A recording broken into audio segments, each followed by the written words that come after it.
Baik,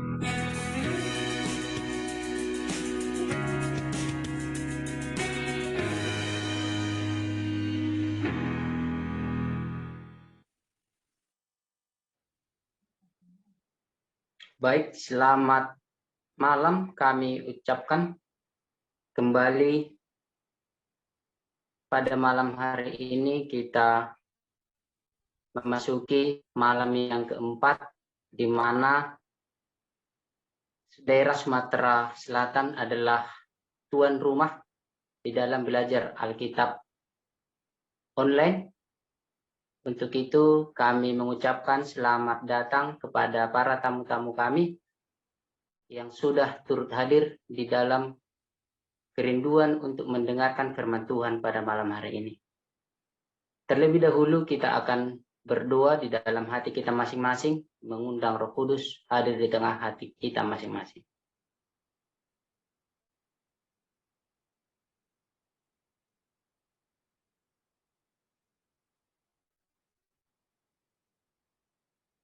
Saatnya kita akan mendengarkan lagu buka yang akan dibawakan oleh Jemaat Kedaton 7. Kepada host kami silakan untuk diputar.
Kita akan berdoa yang dipimpin oleh Pendeta Sangat Seragi.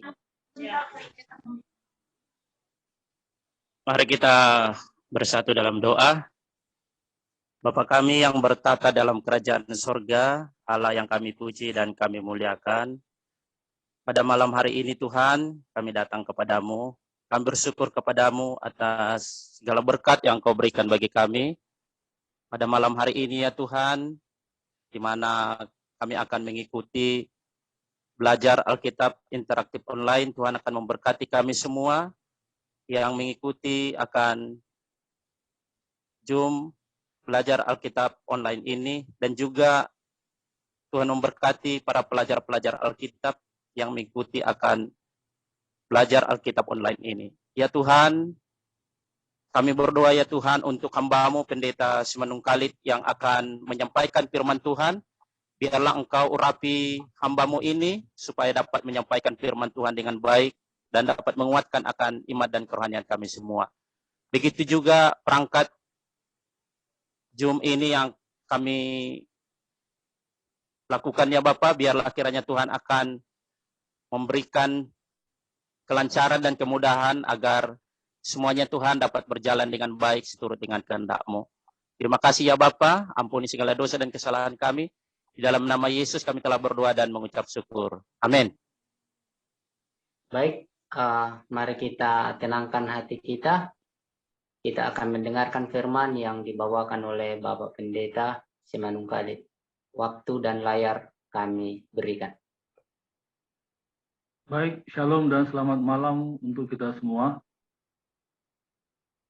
Puji Tuhan, kita boleh bertemu kembali pada hari yang keempat dalam acara belajar Alkitab interaktif online yang diadakan oleh daerah kita.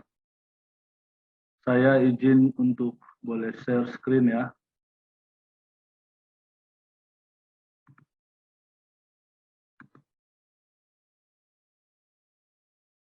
Baik, apakah sudah kelihatan? Sudah, Pak. Kelihatan, Pak. Oke, baik.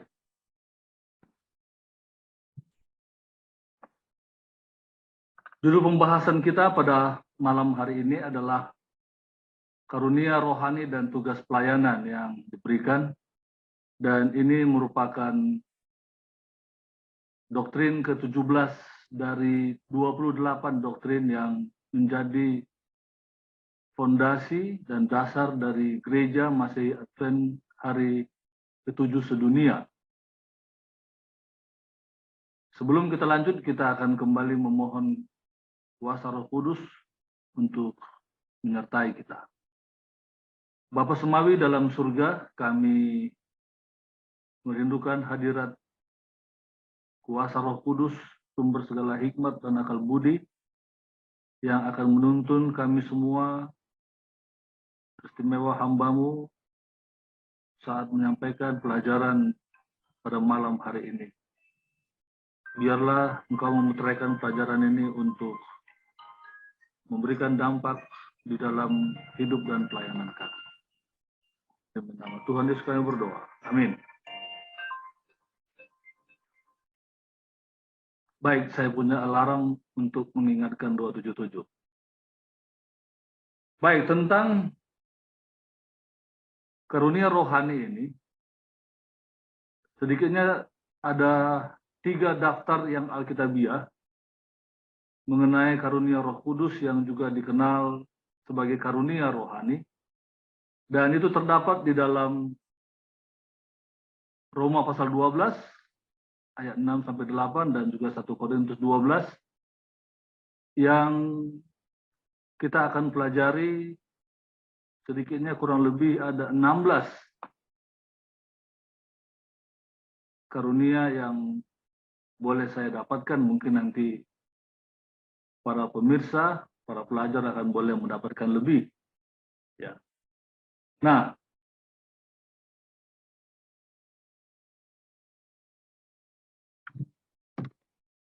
oke. Kenapa tidak bisa ya?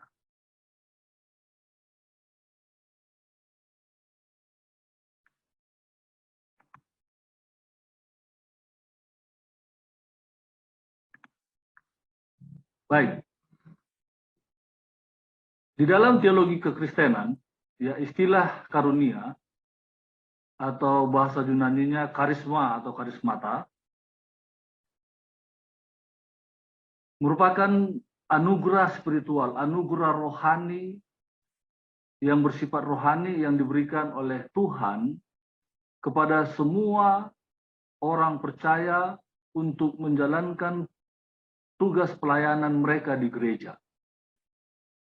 Dan ini merupakan pemberian cuma-cuma, ya, hanya disebut anugerah, gratis, ya.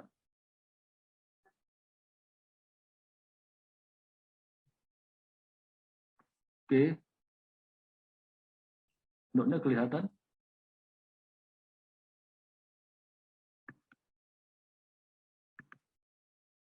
Iya, Pak Pendeta, terlihat notnya.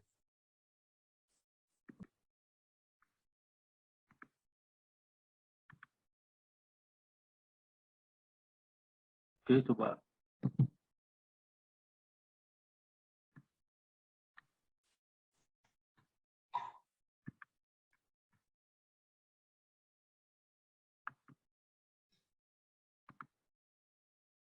Udah belum? Slide besar dulu, Pak Pendeta. Ya.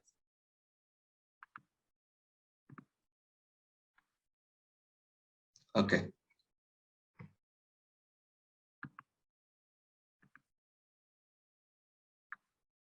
Udah ya? Udah kelihatan? Sudah, Pak. Sudah. Oke, baik. Kita lanjutkan. Jadi ini adalah pemberian gratis cuma-cuma dan hamba Tuhan yang ditangkap oleh Yesus yaitu Rasul Paulus paling banyak menggunakan kata ini, ya. Dan sedikitnya ada 17 kali, ya, Paulus gunakan, dan ini merupakan istilahnya yang sangat khas di dalam semua surat dan tulisannya. Nah, yang pertama dikatakan ada karunia bernubuat. Nanti kita akan coba kembangkan ini karena kita bersyukur gereja kita punya karunia ini secara khusus melalui hamba Tuhan Ellen White. Ada melayani, mengajar, menasehati, membagi-bagikan sesuatu atau memberi, memimpin, dan menunjukkan kemurahan atau berkemurahan atau mengasihi. Yang kedelapan, di dalam 1 Korintus 12, karunia berkata-kata dengan hikmat. Kesembilan, berkata-kata dengan pengetahuan tentang iman, tentang karunia menyembuhkan, tentang karunia mengadakan mukjizat, kembali bernubuat. Yang ke-14, membeda-bedakan bermacam-macam roh. Ke-15, berbahasa roh, dan terakhir menafsirkan bahasa roh. Bahasa roh tidak akan berarti kalau tidak dimengerti oleh yang mendengar. Nah, kita akan pelajari secara sederhana tentang poin-poin daripada karunia tersebut. Dalam bahasa Yunani, kata bernubuat atau penubuatan berarti menyampaikan atau menyatakan kehendak ilahi untuk menafsirkan tujuan Allah atau untuk menyampaikan kebenaran dari Allah agar dapat mempengaruhi orang-orang dengan berbagai cara. Gagasan bernubuat terkait kemampuan meramal masa depan dan pasti terjadi. Kalau tidak terjadi, maka itu bukan nubuatan yang alkitabiah dan bukan dari Tuhan. Nah, kita bersyukur kepada Tuhan, ya, bahwa di zaman akhir ini Allah yang adalah kasih itu rindu untuk menyampaikan, menyatakan maksud, tujuan, dan rencananya tentang bagaimana menghadapi situasi-situasi di akhir zaman. Dia memilih hambanya Ellen White, yang sebelumnya ada 2 pria namun menolak, dan itulah tulisannya yang kita kenal dengan tulisan-tulisan roh nubuat. Ya. Namun, sayang sekali bahwa masih kurang banyak semangat dan kerinduan dari kita untuk boleh memiliki buku-buku ini. Dan sepertinya masih lebih banyak yang dibeli oleh orang-orang kita yang dari luar, ya. Mudah-mudahan saya salah. Tapi inilah maksud, tujuan, dan rencana Allah mendirikan penerbitan atau percetakan agar melalui pena inspirasi dicetak buku-buku roh nubuat, yaitu tulisan-tulisan roh nubuat. Supaya kita bisa bersiap untuk menghadapi kedatangan Yesus yang tidak lama lagi. Yang berikut, karunia melayani. Dalam bahasa Yunani disebut diakonian. Asal katanya dari diakonia yang berarti melayani berbagai hal. Yang merupakan perluasan dari arti menolong mereka yang membutuhkan. Yang berikut adalah karunia mengajar. Karunia ini terkait kemampuan untuk menganalisa dan memberitakan firman Tuhan. Termasuk untuk menjelaskan makna, konteks, dan penerapan firman Tuhan dalam kehidupan para pendengarnya. Itulah sebabnya Rasul Paulus yang smart itu ditangkap oleh Yesus oleh karena dia tahu bahwa hamba Tuhan ini adalah seorang pengajar dan memiliki karunia ini. Pengajar dengan karunia ini memiliki kemampuan yang khusus untuk memberikan instruksi dan menyampaikan pengetahuan, khususnya mengenai ajaran terkait iman. Jadi, berbicara tentang mengajar dan pengajar dan pelajar,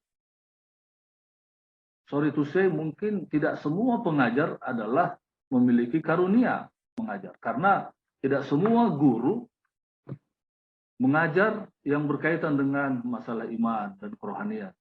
Ya. Kecuali guru agama mungkin dan yang lainnya. Ya. Yang berikut ada karunia menasihati.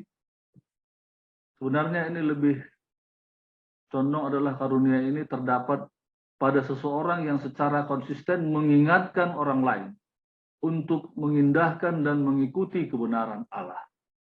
Karunia ini akan mengubah dan membangun orang lain dengan menguatkan iman mereka yang lemah dan menghibur mereka yang sedang dalam pencobaan. Orang yang memiliki karunia ini seringkali jadi tempat curhat untuk meminta solusi, bertanya, sharing, ya, minta didoakan. Nah, ini adalah karunia. Ya. Yang berikut adalah karunia memberi. Mereka yang diberi karunia ini biasanya menjadi pribadi yang dengan sukacita membagikan apa yang mereka miliki kepada orang lain. Baik uang, benda, atau perhatian, dan waktu pribadinya. Pemilik karunia ini akan memperhatikan kebutuhan orang-orang di sekitarnya dan akan mencari kesempatan untuk membagikan benda, uang, dan waktu mereka kepada yang membutuhkan. Dan peristiwa ini terwujud dalam gereja yang mula-mula setelah kecurahan hari Pentakosta, di mana umat-umat Tuhan menjual harta benda mereka untuk dibagikan pada orang-orang miskin. Berikutnya adalah karunia memimpin. Pemimpin yang memiliki karunia ini adalah pribadi yang mengatur, memimpin, atau mengelola manajemen orang-orang di dalam gereja. Kata memimpin secara harfiah berarti membimbing dan dapat juga diartikan sebagai orang yang mengemudikan sebuah kapal, baik rumah tangga maupun gereja, jemaat. Orang dengan karunia ini mengatur dengan hikmat dan anugerah, serta menjadi teladan dengan menunjukkan adanya buah-buah roh dalam kepemimpinan dan kehidupan mereka. Ya. Karunia memimpin bukan oleh karena ambisi, tapi karena memang dedikasi dan prestasi dan karakter, sifat, tabiat orang itu yang memiliki karunia memimpin sehingga layak untuk menjadi pemimpin. Ya. Yang berikutnya adalah karunia kemurahan hati.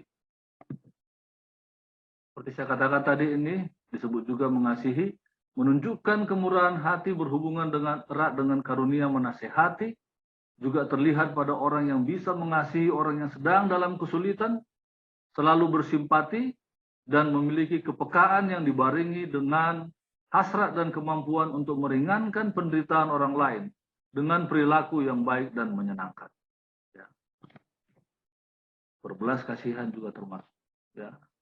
Nah, Bapak Ibu yang dikasihi oleh Tuhan, dari semua karunia ini, satu hal yang patut kita hayati melalui Roma 1 ayat 5 dikatakan, dengan perantaraannya kami menerima kasih karunia dan jabatan rasul untuk menuntun semua bangsa supaya mereka percaya dan taat kepada namanya. Nah, saudara-saudara yang dikasihi oleh Tuhan, jadi tidak aneh dan tidak heran jika Yesus memberikan perintah agungnya, amanat agungnya dalam Matius 28 ayat 19-20 untuk mana kita disuruh pergi, karena Dia telah menganugerahkan kepada semua orang sedikitnya satu karunia. Paling tidak adalah bercerita, ya. Karunia untuk memberitakan, karunia untuk menyampaikan. Dan korelasinya dengan amanat agung kita bisa lihat. Pergilah, jadikanlah semua bangsa muridku dan baptislah mereka dalam nama Bapa dan Anak dan Roh Kudus. Ajarlah mereka, dan janji Tuhan, aku menyertai kamu senantiasa sampai kepada akhir zaman. Beberapa waktu lalu saya pernah singgung sebuah kelompok yang sangat semangat dan militan. Karena mereka pahami janji ini akan menyertai mereka. Sebenarnya ini juga adalah janji yang bisa kita klaim. Ya. Untuk mana kita juga akan dituntun, akan dipimpin, akan diberkati, akan disertai. Ya. Sekalipun kita akan menghadapi banyak tantangan barangkali. Bahkan nyawa yang menjadi taruhannya. Ya. Jadi Yesus memberikan amanat agung ini karena saudara dan saya memiliki sedikitnya satu karunia rohani, bahkan bisa lebih. Ya, tinggal bagaimana kita mau menjalankannya terkait dengan perumpamaan Tuhan Yesus tentang talenta. Ya, di dalam Matius pasal yang ke-25 bahwa dia memberikan 5, 2, dan 1. Ya, yang satu tidak mengembangkan talenta maupun juga termasuk juga karunia-Nya. Markus 13 ayat 34 juga menegaskan bahwa kita sedikitnya memiliki satu karunia. Dan halnya sama seperti seorang yang bepergian, yang meninggalkan rumahnya dan menyerahkan tanggung jawab kepada hamba-hambanya masing-masing dengan tugasnya. Dan memerintahkan penunggu pintu supaya berjaga-jaga. Ya. Seperti yang saya katakan tadi, kita pergi karena Yesus mengaruniakan, memberi anugerah karunia-Nya untuk mana kita bisa menjalankannya. Yang berikut ini mari kita coba ingatkan ini. Ya. Semakin besar atau semakin banyak karunia rohani seseorang, semakin besar juga pengaruhnya. Dan semakin besar ia bergantung pada Allah atau Roh Kudus.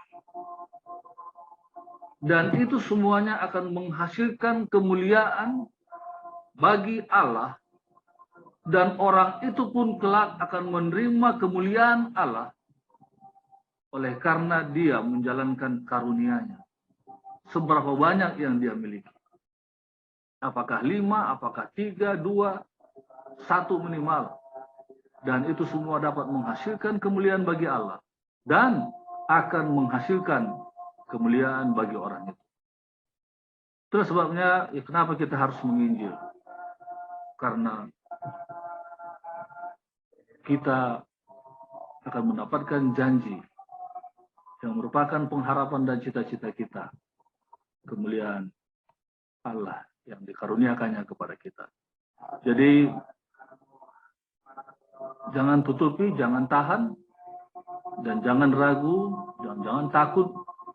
Semakin banyak tugas tanggung jawab kita yang dipercayakan, itu tandanya bahwa kita memiliki banyak karunia rohani. Yang berikut dikatakan bahwa karunia rohani berperan, 1, melestarikan kesatuan, membuat jemaat bertumbuh. Yang ketiga, mengembangkan kestabilan rohani. Makanya Paulus bilang, celakalah aku kalau aku tidak apa? Tidak menginjil, tidak menjalankan karuniaku. Ada beban kesusahan, ada hal yang terasa berat, tapi ketika kita jalankan, maka kita akan merasa lega. Karena itu menghasilkan perkembangan kestabilan rohani. Yang keempat, menguatkan pertahanan jemaat melawan pengajaran doktrin yang palsu. Bila mana semua anggota jemaat, khususnya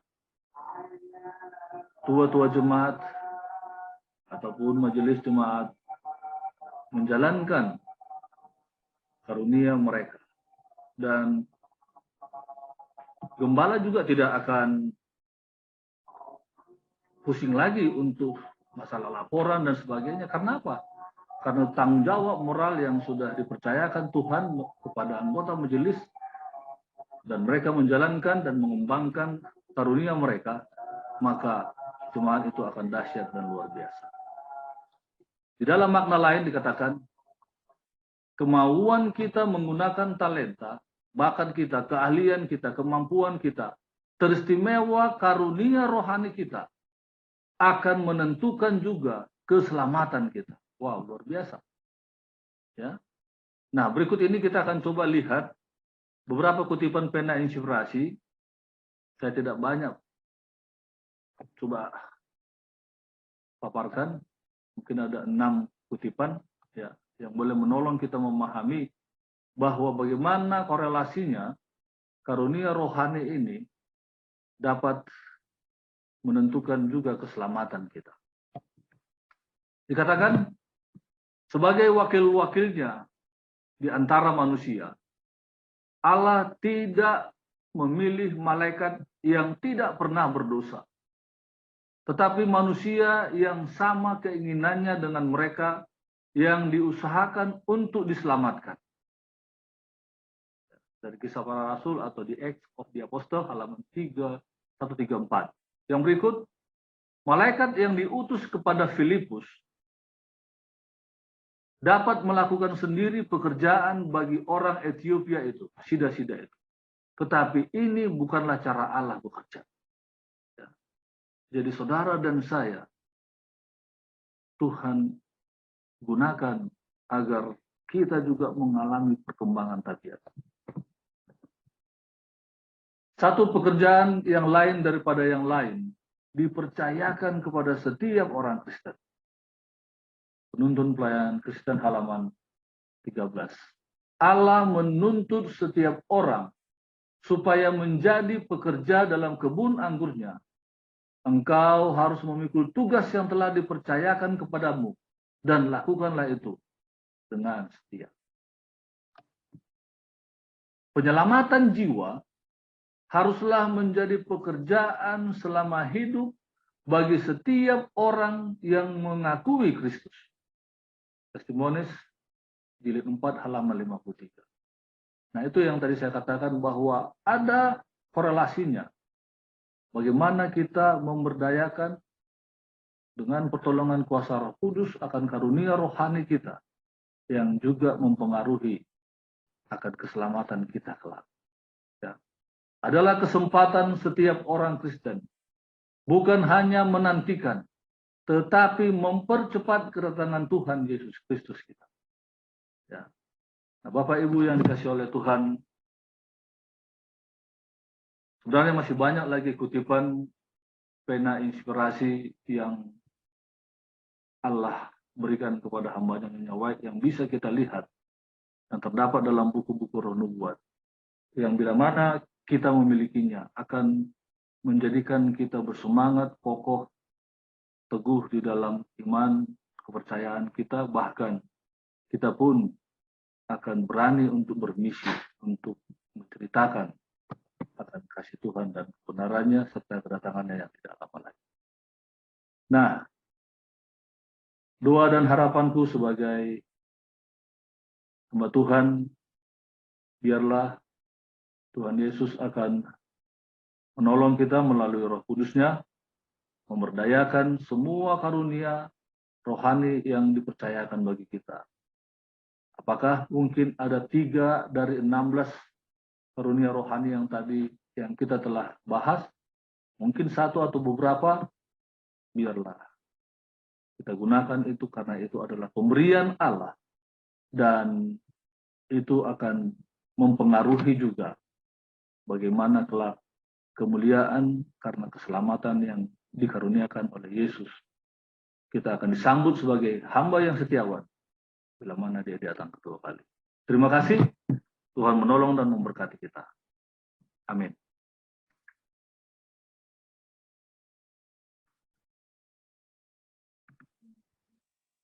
Baik, terima kasih kami ucapkan kepada Bapak Pendeta Desi Manungkalit. Kita akan menutup acara ini dan ditutup doa oleh Bapak Pendeta Desi Manungkalit. Baik, mari kita berdoa. Ya Tuhan Allah, Halik pencipta alam semesta, dan kami manusia, penebus dan juru selamat kami yang kekasih di dalam anak-Mu Yesus Kristus, yang kami percaya dan imani melalui firman-Mu Alkitab. Yang saat ini berada di bilik yang Maha Kudus, dan tidak lama lagi akan datang untuk membawa kami, anak-anak-Mu yang setia. Terima kasih Bapa, karena melalui firman-Mu, dan khususnya melalui gereja yang adalah biji mata-Mu, kami memiliki pena inspirasi-Mu melalui hamba-Mu, Ellen White, dalam buku-buku roh nubuat yang dicetak oleh organisasi. Semuanya itu adalah bertujuan untuk menolong kami, manusia yang fana dan lemah, yang terbatas di dalam memahami akan kebenaran firman Tuhan, karena kesibukan, karena kelemahan, dan lain sebagainya. Dan melalui buku-buku roh nubuat, terang yang kecil yang menuntun kami kepada terang yang lebih besar, akan memampukan kami memahami akan kehendak Tuhan dan bagaimana cara hidup dan tabiat kami. Dan teristimewa, kami boleh mengasah karunia rohani yang Tuhan berikan kepada setiap manusia, khususnya bagi umat-umat-Mu, supaya dapat kami maksimalkan dan berdayakan untuk kemajuan pekerjaan Tuhan, dan khususnya untuk memajukan jemaat Tuhan di mana kami berada. Biarlah kiranya para hamba-hamba Tuhan, baik yang awam maupun juga khususnya majelis jemaat, boleh memahami panggilan mereka sesuai dengan karunia rohani yang mereka miliki di dalam pekerjaan di jemaat kami masing-masing, agar kami mempercepat kedatangan Yesus yang kedua kali, sehingga kami akan hidup bersama-Mu selama-lamanya. Tolong kami Tuhan untuk berdoa dan memohon hikmat-Mu untuk menggali karuniakan, karunia rohani, agar kami boleh gunakan untuk hormat dan kepujian, kemuliaan bagi nama Tuhan. Dan kami pun kelak akan mendapatkan kemuliaan ketika Tuhan Yesus datang yang kedua kali. Terpujilah nama-Mu yang mau menolong kami untuk memperkembang karunia rohani kami dengan kuasa Roh Kudus-Mu, sebelum Roh Kudus akan ditarik dari dunia ini, menjelang kedatangan-Mu yang kedua kali. Sertai kami Tuhan, diberkati seluruh umat-umat Tuhan yang hadir. Inilah doa pengharapan kami, melalui kasih karunia-Mu yang mengampuni dan menyelamatkan. Di dalam nama Tuhan Yesus kami berdoa dan memohon. Amin. Terima kasih kami ucapkan kepada Pak Pendeta Simanungkalit yang sudah membawakan firman, dan kami juga berharap kepada para pelajar Alkitab beserta dengan para hamba-hamba Tuhan, kita tetap konsisten di malam kelima, di mana hostnya adalah Bapak Pendeta Leonardo Suarso, dan doa buka akan dikumandangkan oleh Bapak Pendeta Humutru Panggabean, dan firman Tuhan dibawakan oleh Bapak Pendeta Alpen Simbolon yang berjudul Karunia Nubuat. Semoga kita boleh berbahagia dan sehat selalu. Tuhan memberkati kita.